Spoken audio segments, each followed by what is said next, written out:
Good morning, good afternoon and good evening, जो भी जिस समय लेक्चर देख रहा है।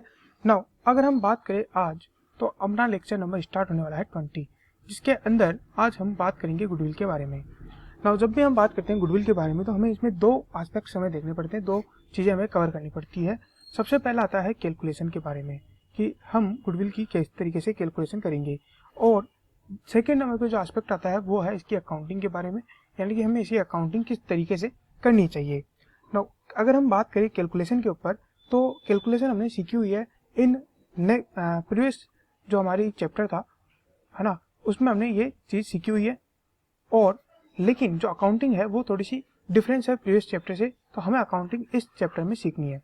नाउ जब हम बात करते हैं कि कैलकुलेशन ऑफ गुडविल, या हम गुडविल को किस तरीके से निकालेंगे, तो हम वो पिछले वाले तरीके मेथड फॉलो कर सकते हैं, जिसमें एवरेज मेथड था, वेटेड एवरेज मेथड था, या फिर जो कैपिटल था वो मेथड था। ठीक है, तो इस तरीके के जो भी मेथड्स थे हम उनको फॉलो कर सकते हैं। लेकिन जब हम बात करते हैं अकाउंटिंग क्या, तो इसमें थोड़ा सा डिफरेंस है। अब बात करते हैं कि गुडविल की अकाउंटिंग हम किस तरीके से करेंगे।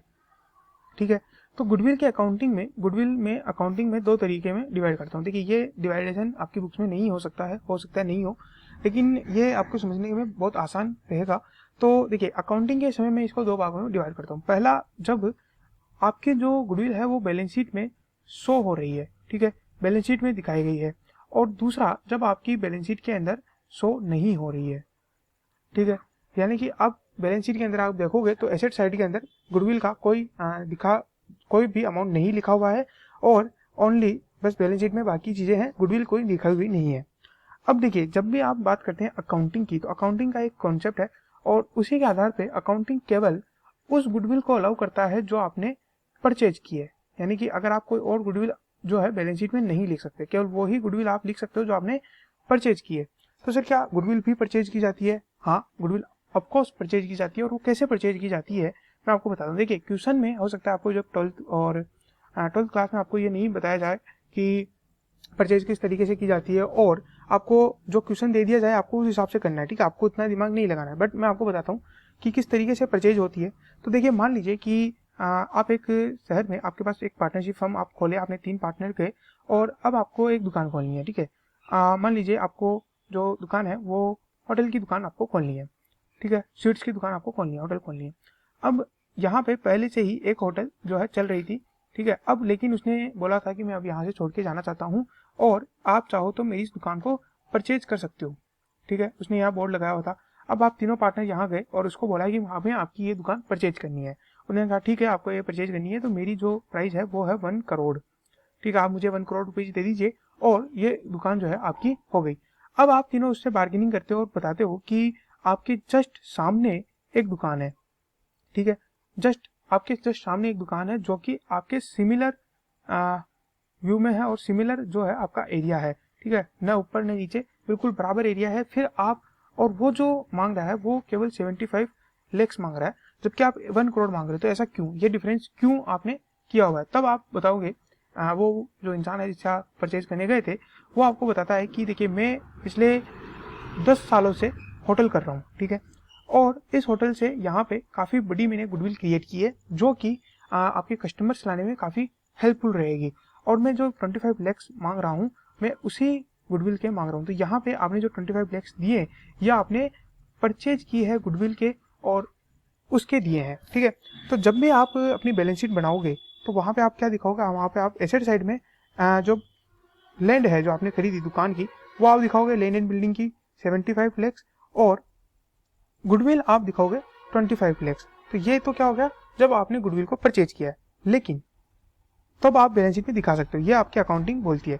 अब हम देखते हैं कि इन दोनों तरीकों में किस तरीके से आप जो है आगे जाकर के अकाउंटिंग कर सकते हो।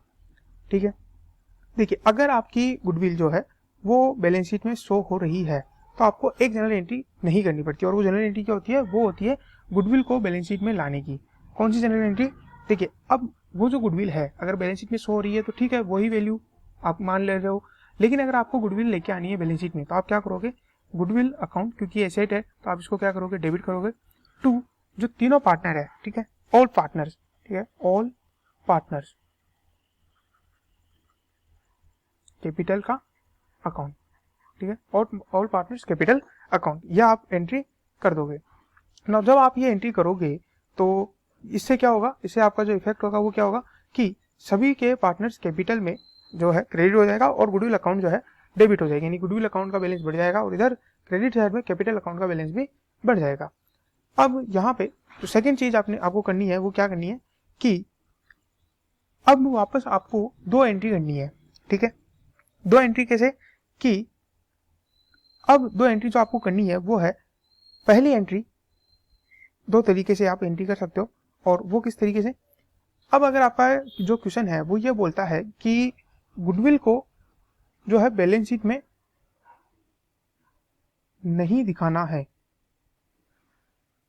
ठीक है, गुडविल को बैलेंस शीट में नहीं दिखाना है।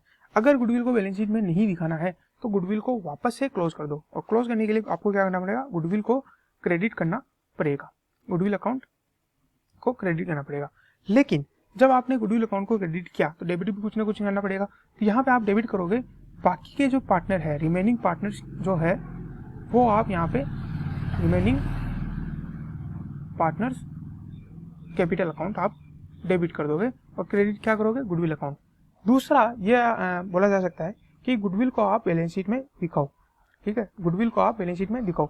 तो जो भी सी का शेयर, जो भी रिटायरिंग पार्टनर का शेयर रहेगा तो आप उसको क्या करोगे, उसको आपको पैसे देने। तो अब आप यहाँ पे क्या करोगे कि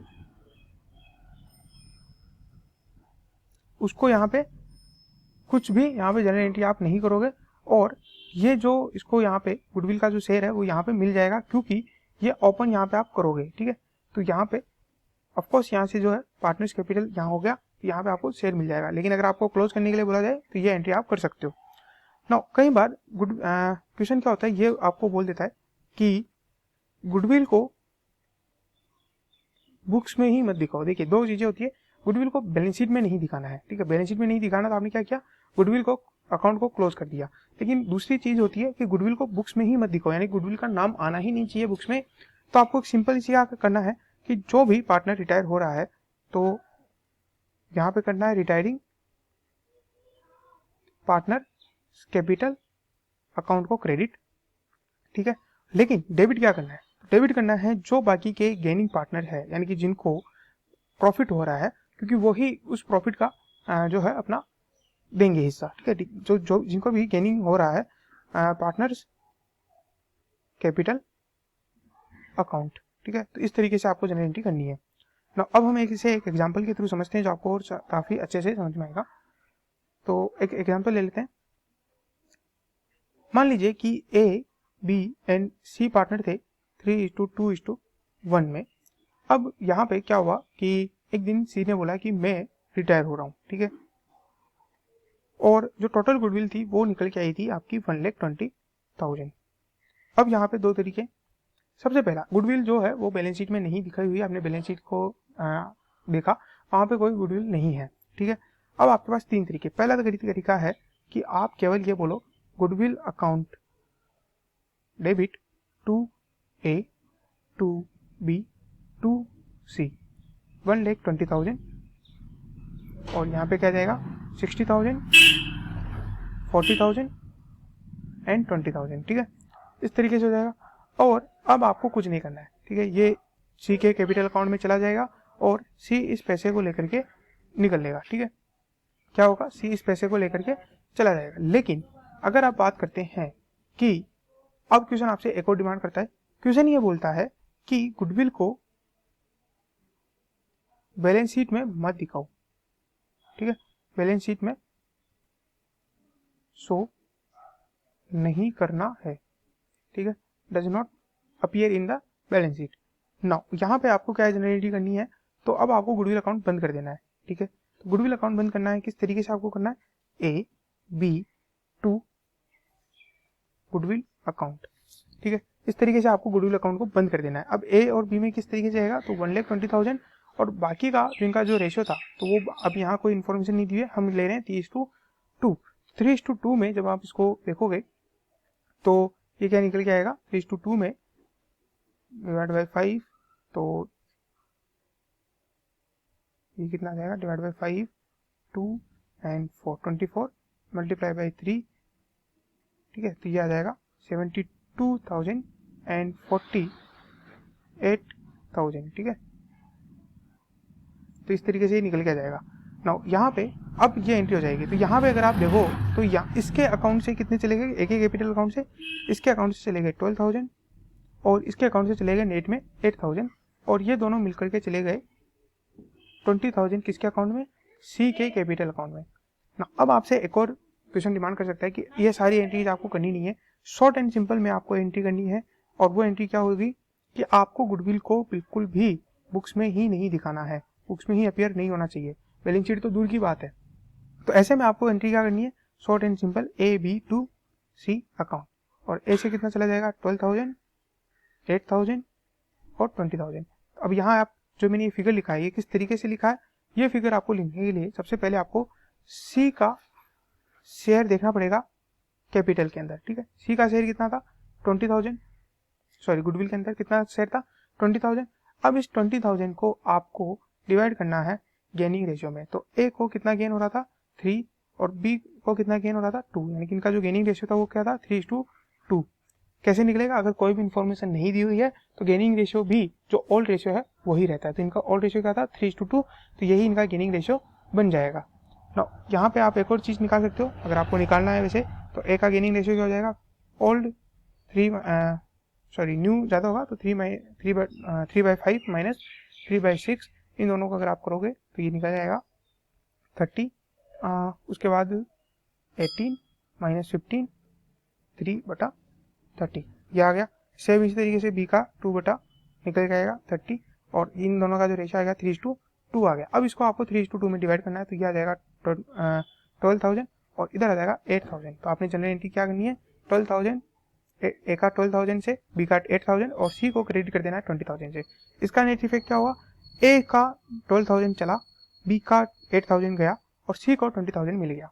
ये क्यों मिला, क्योंकि इनको फ्यूचर में इतना प्रॉफिट होने वाला था, इसलिए गुडविल आपको क्या शो करती है फ्यूचर में प्रॉफिट होगा। आज का वीडियो बस इतना ही है। अगर आपको पसंद आए तो प्लीज़ इसे लाइक करिएगा, साथ ही साथ अपने दोस्तों के साथ शेयर करिए और हमारे चैनल को सब्सक्राइब करके बेल आइकन जरूर दबाइए। Thank you very much once again, good day, good bye.